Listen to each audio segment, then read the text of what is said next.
ভিডিওটা আপনারা এত পরিমাণ শেয়ার করবেন যাতে সারা বাংলাদেশের মানুষ দেখে। আজকে অনেকদিন যাবত ভোলা বরিশাল সেতুর আন্দোলনের দাবি চলতেছে, বিভিন্ন জায়গা থেকে 22 লাখ মানুষের প্রাণের দাবি করতেছেন আমাদের ভোলা জেলার কিছু সেতু যোদ্ধা ভাই।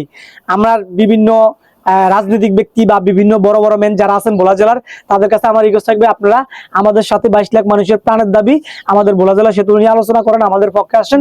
ঢাকার আমরা বিভিন্ন স্থান থেকে, মোহাম্মদপুর থেকে, বিভিন্ন স্থান থেকে আমরা বিভিন্ন জায়গায় যে আন্দোলন করছি আপনারা দেখছেন। শাহবাগে, প্রেস ক্লাবে অনেকদিন যাবত এই ভোলা জেলার আন্দোলন হইতেছে। এখন কথা হচ্ছে যে আমাদের এই ভোলা জেলার যারা সেতু যোদ্ধা, যারা আমার ভাই, তাদের পক্ষে পুরো 22 লাখ মানুষ আছেন, থাকবেন। আর বর্তমানে এখন শাহবাগে আমাদের 144 ধারা জারি করা হয়েছে, এই জন্য আমরা আন্দোলন করতে পারতেছি না। তবে আমাদের আন্দোলন থেমে নাই, আমাদের আন্দোলন ভোলা জেলা হইতেছে। আর আপনারা ভোলা জেলার 22 লাখ যে মানুষ আছেন, আপনারা আমাদের সেতু যোদ্ধা যেই ভাইয়েরা আছে তাদের পাশে থাকবেন।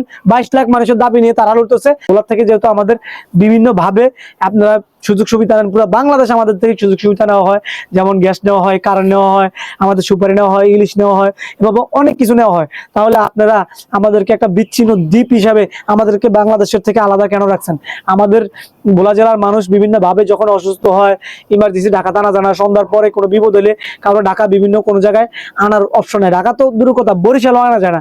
তো আমরা বিচ্ছিন্ন একটা দ্বীপের মধ্যে বাস করি, যেখানে শুধু একটা লঞ্চ দিয়ে আমাদের যাওয়া আসা করতে নদীপথে, যেখানে কোনো সিঙ্গেল হলে, তুফান, বন্যা, যাই হোক মানে কিছু হলে আমরা ভোলা জেলার বাইরে কোথাও যাবো এরকম কোনো পজিশন আমাদের নাই, এরকম কোনো স্থলপথ আমাদের নেই।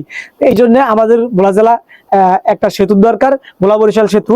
তো আমাদের যে সেতু যোদ্ধা যে ভাইয়েরা যারা আন্দোলন করতেছেন, তাদের প্রতি আমার সবসময় ভালোবাসা আছে, থাকবে। আমি তাদের সাথে অনেক জায়গায় জড়ো হয়েছি, অনেক জায়গায় আন্দোলন করছি, আবার আমার ভিডিওর মাধ্যমে অনেক জায়গায় আমি প্রচার করার চেষ্টা করছি।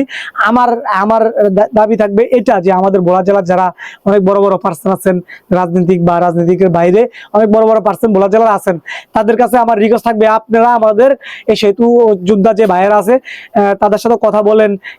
মাননীয় যে উপদেষ্টা, আপনি আমাদের সাথে কথা বলেন, আমাদের ভোলা জেলার যে সেতু যোদ্ধা ভাইয়েরা আছে তাদের সাথে কথা বলেন। আমাদের দাবি বরিশাল সেতু চাই, আমাদের দিতে হবে, এটা আমাদের 22 লাখ মানুষের প্রাণের দাবি। আর ভিডিওটা আপনারা এত পরিমাণ শেয়ার করবেন যাতে সারা বাংলাদেশের মানুষ দেখে। আর ভোলা জেলার যারা বড় বড় পার্সন আছেন তারা আমাদের এই দাবির সাথে একমত হন না কেন? আপনারা কি নদী পথে যারা ব্যবসা, তাদের সাথে কি আপনারা শেয়ার আছেন? আপনারা সেতুর বিরুদ্ধে? আমি আশা করবো, আমি কারো নাম বলবো না, আপনারা আমাদের পক্ষে থাকবেন, আমাদের 22 লাখ মানুষের পক্ষে থাকবেন। আপনারা 22 লাখ মানুষের পক্ষে কাজ করেন। আপনারা দুই একজন যারা অনেক বড় বড় কর্মকর্তা, তারা কিছু টাকার বিনিময়ে চুপ করে থাকবেন, এটা আপনারা করেন না। 22 লাখ মানুষের সাথে বেইমানি করেন না। আর আপনারা ভিডিওটা এত পরিমাণ শেয়ার করবেন যাতে পুরা বাংলাদেশ সবাই দেখতে পারে। আর পুরা ভোলা জেলার মানুষ যারা আছেন সবার কাছে রিকোয়েস্ট থাকবে, আমার সেতু যোদ্ধা যে ভাইয়েরা আছে তারা যেখানে যেখানে গ্যাস বন্ধ করে, কারেন্ট বন্ধ করে, সুপারি, ইলিশ বন্ধ করে, তাদের সাথে সব জায়গায় যাবেন, আপনারা আন্দোলনে অংশগ্রহণ করবেন। তারা আপনাদের 22 লাখ মানুষের পক্ষে হয়ে লড়তেছে, তাদের সাথে আপনারা থাকবেন।